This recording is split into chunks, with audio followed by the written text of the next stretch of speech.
नमस्कार दोस्तों, जसीरेक में आप सबका हार्दिक स्वागत है। तो भाई 17 जुलाई 2026 यानी कि शुक्रवार वाले दिन एक शानदार शुक्रवार रहा और हम हफ्ते के हाईज पर क्लोज हुए हैं। और भाई हो भी क्यों ना क्योंकि हमने बात की थी शुक्रवार सुबह। तो हमने बात की थी कि नतीजों से पहले नतीजों का असर दिखना शुरू हो जाएगा।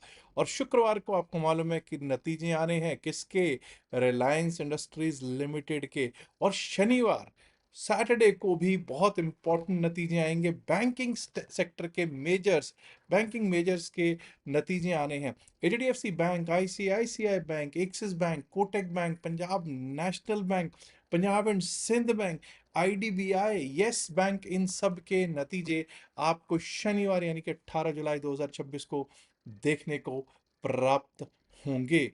अब अगर मैं बात करूं कि 17 जुलाई को मुझे लगता है कि सभी सेक्टर्स ठीक ठाक चल रहे थे, अच्छे खासे चल रहे थे। और जब आपको मालूम हो कि टॉप 5 स्टॉक्स जो हैं वो जबरदस्त तेजी दिखा रहे हो, रिलायंस इंडस्ट्रीज लिमिटेड तेजी दिखा रहा हो, क्यों? क्यों भाई, उम्मीद तो यही है कि अच्छे नतीजे आएंगे। ना सिर्फ उम्मीद है बल्कि एक और चीज हुई है।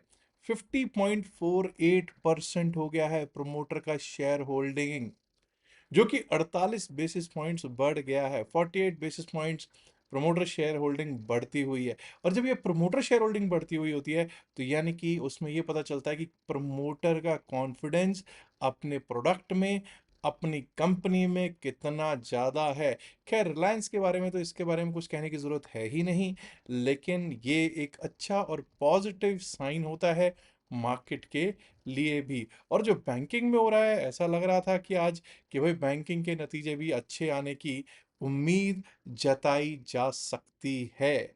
चलिए अब एक बार को देख लेते हैं कि क्या सिचुएशन रही, कैसे रहा। और आज का एक प्रश्न भी था, उस पर भी हम चर्चा कर लेंगे और देखेंगे कि आगे कैसे चल सकता है। वैसे इतना बता देना चाहता हूं, वीक के हाईज पे निफ्टी 50 क्लोज होता हुआ हमको दिखाई दे रहा है। चलिए देखते हैं चार्ट्स क्या कह रहे हैं।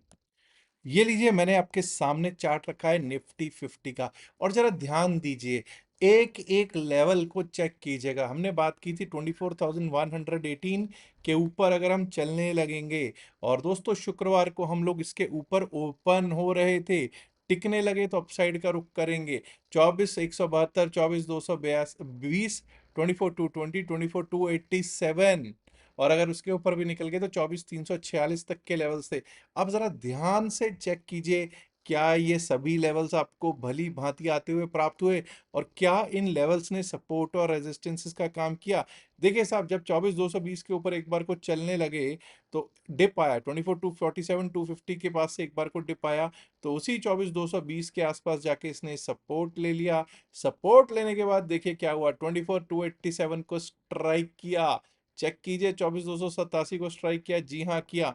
और उसके बाद एक ऐसा समय आया 12 बजे से लेकर लगभग लगभग सवा घंटे का, सवा बजे तक का, कि आप 24,287, 288 के आसपास ही झूलते रहे। और उसके ऊपर हमने क्या बात की थी, कम से कम कितनी क्लोजिंग्स, दो क्लोजिंग्स। अब कई लोगों ने कहा सर 12:45 पे तो इसके ऊपर क्लोजिंग हुई। जी नहीं, जी हाँ बिल्कुल क्लोजिंग हुई, लेकिन नेक्स्ट कैंडल में ही उसने नीचे क्लोजिंग दे दी। 5 मिनट की लगातार दो कैंडल्स भी उसके ऊपर क्लोज नहीं हो पाई हैं। उसके बाद अचानक से 2:15 जो हुआ वो आपके सामने, 24,220 तक का एक डिप मिला, एक हैमर बना। और हैमर ने तो भाई एकदम जो हाई था, जो शुक्रवार का हाई था 24,367, उस कैंडल पे लगाया, फिर से एकदम नीचे को आके क्लोजिंग दी। और वहां पर 24,287, 288 ने क्या कर दिया, दे दिया सपोर्ट। और सपोर्ट देने के बाद 24,346, 347 की तरफ दोबारा बढ़े, और क्लोजिंग दे दी है 24,334 पर, 24,334 पर दोस्तों। अब ये देखिए, मैंने जैसे बताया आपको कि भाई आज तो सब जो चीज ही चलती हुई दिखाई दे रही थी। कोई आईसीआईसीआई बैंक, कोई Reliance industries limited, HDFC bank, Kotak bank. अब जो मैंने तीनों बैंक्स की बात की, तीनों बैंक्स के कल नतीजे भी आने हैं। और रिलायंस का नतीजा तो 17 जुलाई यानी कि शुक्रवार वाले दिन आज ही आता हुआ दिख ही जाएगा। टीसीएस भी आज अच्छा चलता हुआ हमको दिखाई दिया है। हाँ, इंडेक्स मूवर डाउनवर्ड देख लेते हैं, एक फॉर्मेलिटी है। भारतीय एयरटेल, हिंडाल्को, सन फार्मा, अल्ट्रासेमको और डॉक्टर रेड्डी में ऐसा देखने को प्राप्त हो रहा था। अब दोस्तों ऐसा करते हैं कि एक बार को हम लोग चलते हैं और देखने की कोशिश करते हैं कि हमारा पहले तो आज सवाल क्या था और उसका सही जवाब क्या था। हम सवाल नहीं पे नहीं जाएंगे, सीधा सीधा जवाब पे जाएंगे। जवाब क्या था, और तेजवानी साहब है हमारे, सुनील जी तेजवानी, अकाउंट्स का इनका काफ़ी अच्छा काम है और नॉलेज भी बहुत अच्छी है। इन्होंने जो आंसर दिया ना, मैं वो चाहूँगा कि आप सब उस आंसर को पढ़ें और उस सब का लाभ आप लोगों को सबको हो। मुझे तो हो ही रहा है। चलिए तेजवानी जी के जो आंसर है उस पर चलते हैं। आप देख सकते हैं सुनील कुमार जी तेजवानी का आंसर क्या है, इसी से आपको पता चल जाएगा कि प्रश्न क्या था। हमने बात की थी इंपीरियल बैंक, इंपीरियल बैंक जो कि इनकॉर्पोरेट हुआ था कलकत्ता में, जो आगे चल के एक दो प्रेसिडेंसी बैंक्स में भी उसके बीच में मर्ज हुए। आजकल उसका नाम क्या है? तो भाई उस सबका जो मेरी बातें जो अधूरी भी रह गई थी, उन सबको यू नो कोलैबोरेट किया है, ऐड किया है तेजवानी साहब ने अपने उत्तर में, और लिखा है imperial bank originally incorporated as bank of Kolkata in at Calcutta, not Kolkata, Calcutta in 1806। और उसके बाद 1806 में बैंक ऑफ कलकत्ता बना, इंपीरियल बैंक, और उसके बाद इसका नाम हो गया बैंक ऑफ बंगाल 1809 में। और दो मोर प्रेसिडेंसी बैंक्स, प्रेसिडेंसी किसको कहते हैं, जैसे Bombay presidency, Madras presidency, bank of Bombay, bank of Madras के जो बैंक्स थे उनको भी इसमें मिलाया गया। और 1921 में, 1921 में इसका नाम हो गया इंपीरियल बैंक। और दोस्तों ये 1935 तक, 1935 1935 तक भारत की करेंसी जो उस समय चलती थी उसको भी यही इशू कर रहा था। उसके बाद इंपीरियल बैंक का नेशनलाइजेशन हुआ 1955 में, जिससे इसका नाम हो गया स्टेट बैंक ऑफ इंडिया।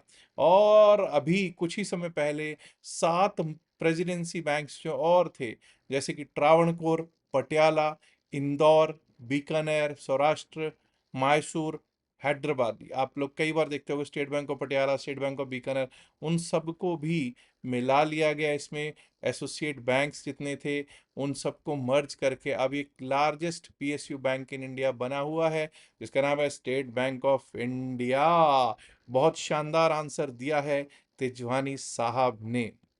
अब तेजवानी साहब के साथ साथ किस किस ने इसका सही उत्तर दिया है उनके नाम बता देता हूँ। सबसे पहला जो आंसर जिसने दिया था उनका नाम है अनिल कुमार चौधरी। हर्षन माला जी ने भी सही जवाब दिया है, KGSKDL, इनका भी सही जवाब है। सोहेल अहमद, महेश मिश्रा, रावत हुकमसा, सुनील शर्मा, बलराम सोम, ज्ञान अग्रवाल, नरेश जी रजौरिया, डॉक्टर वासिफ मुअल्लिम, गीता शर्मा, उमेश यादव, रत्न 8830, रिवर्स माइग्रेशन बाय हिमालय, ये भी किसी का नाम है, बड़ा अच्छा नाम रखा है इन्होंने। और आशुतोष शर्मा जी ने सही उत्तर दिया है। चलिए अब चलते हैं और देखते हैं बैंकिंग सेक्टर क्या कर रहा था, बैंक निफ्टी किस तरह से शुक्रवार को चला है। लीजिए साहब बैंक निफ्टी का चार्ट आपके सामने, और हमने कहाँ बात की थी, क्या बात की थी, 57803। वैसे तो अगर मैं बेसिकली कहूँ तो शुक्रवार को एक फ्लैट ओपनिंग होती हुई दिखाई दी, लेकिन अंत आते आते 939 पॉइंट ऊपर प्लस में क्लोज होते हुए हम दिखाई दे गए 58,500 के भी पार। कहाँ 58,000 की बातें कर रहे थे, और अब आप देखिए 58,500 के पार हम क्लोज होते हुए दिखे हैं 939 पॉइंट्स प्लस में। और दोस्तों 58,596, 58,596 का हाई लगा है। अब कुछ लोग कहेंगे साहब ये तो 5 मिनट का चार्ट है, बिल्कुल चेक कीजिए किस तरह से 57,980 ने, किस तरह से 58,132 ने, 57,980 ने किस तरह सपोर्ट का काम किया, किस तरह से 58,132 ने रेजिस्टेंस का काम किया है। कुछ लोग कहेंगे साहब थोड़ा समझाइए, इसको एक्सप्लेन कीजिए। यहाँ देखिए साहब 10:30 बजे करीब लगातार दो कैंडल्स इसके ऊपर क्लोज नहीं हो पाई हैं। उसके बाद फिर से ये कैंडल क्लोज हुई 12:45 बजे, लेकिन नेक्स्ट कैंडल उसको क्लोजर उसके ऊपर नहीं दे पाई। उसके बाद आप देखिए साहब यहाँ पर दो कैंडल्स ने क्या, ये तो दगादग भागने की कोशिश की, और क्या जबरदस्त भागा है 2 बजे के बाद, अपसाइड का ही रुख करता चला गया। 58,596 तक हम लोग भागे हैं। और आपको पता है नतीजों से पहले नतीजों का असर ऐसा प्रतीत हो रहा है इस जगह पर। और हाँ भाई निफ्टी मिड कैप क्या हुआ, निफ्टी मिड कैप जो कि हर रोज क्या कर रहा था, ऑल टाइम हाई पे ऑल टाइम हाई लगाता हुआ जा रहा है, उसके बारे में भी तो चर्चा करनी जरूरी है। हमने बात की थी कि अगर 14,807 के ऊपर चलने लगेंगे, टिकने लगेंगे। हम ओपन जरूर शुक्रवार को 14,807 के ऊपर हुए थे, 14,820-21 के आसपास ओपन भी हुआ, वही हाई भी लगा। लेकिन हमने पहले 10 मिनट में ही पिछले दिन के लो को टेस्ट कर लिया, दैट इज 14,734 को टेस्ट करते हुए हमको दिख गया। 14,734 से एक बार सपोर्ट लेने के लिए ऊपर के लिए कोशिश की, बट वो सपोर्ट जब फिर से टूट गई तो क्लियर हो गया कि 14,707, 14,707 और उसके नीचे 14,677 तक के लेवल्स देखने को प्राप्त हो सकते हैं। और दोस्तों, हो क्या सकते हैं, आपको वो देखने को प्राप्त हो ही गए। चलिए अब देख लेते हैं एक बार को फिर निफ्टी का क्या हुआ, उसके बाद सेंसेक्स भी देख लेते हैं। निफ्टी फाइनेंशियल सर्विसेज इंडेक्स सब लेवल्स को पार करता हुआ, चीरता हुआ, 26,959 का हाई लगाता हुआ 26,903 पर, मतलब हाईज पर ही ये भी क्लोज हुआ है। जब बैंकिंग चलेगा तो बैंकिंग का मेजर पार्ट फिन सर्विस में भी, निफ्टी फिन सर्विस में भी पार्टिसिपेंट बना ही हुआ है। और ये लीजिए साहब आपके बीएससी सेंसेक्स की कहानी। हमने तो 78,000 तक की बात की थी, हमने बात की थी 77,303 के ऊपर चलेंगे, और शुक्रवार का तो लो ही 77,308, 77,308 था।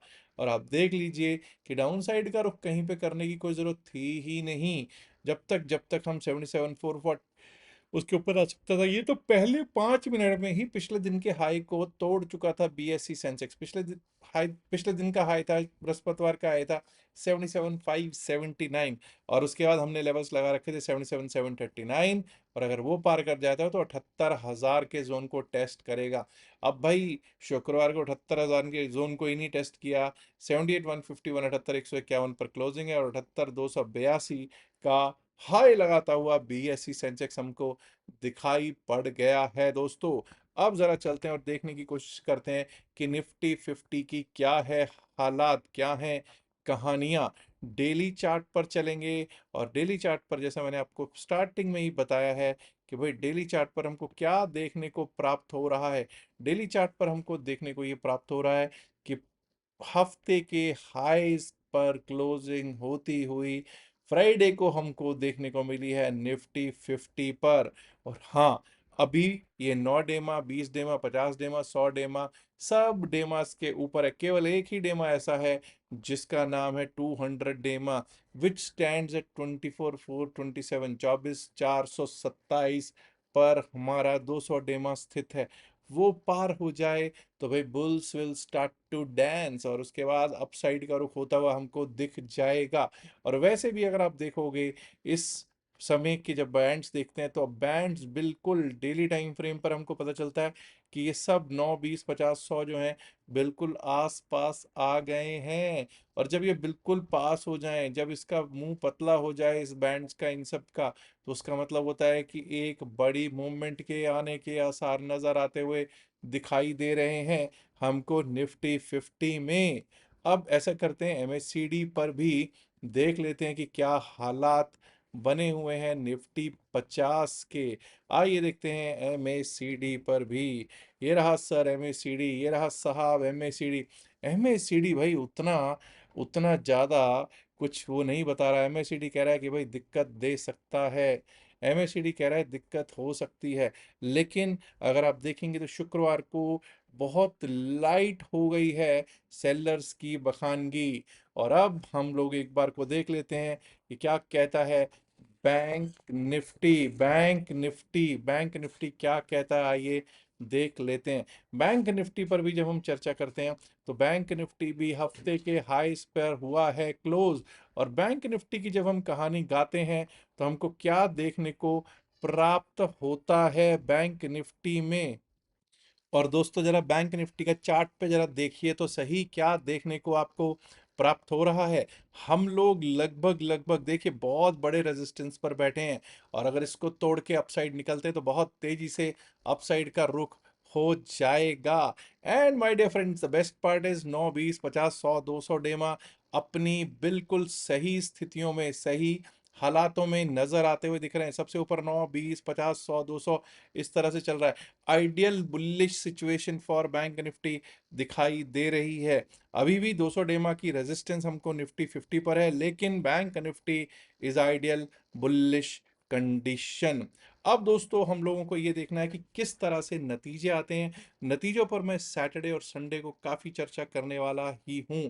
और अब यही है कि बुलिशनेस बनी हुई है, बट कहीं ऐसा ना हो कि कुछ ट्रम्प बाबा, ट्रम्प साहब, ट्रम्प चाचा इस वीकेंड पे कुछ कर दें, या कोई नतीजों का उल्टा असर आ जाए तो दिक्कत आ सकती है। अदरवाइज मंडे को अच्छा खासा कुछ न कुछ अच्छा देखने को मिल सकता है।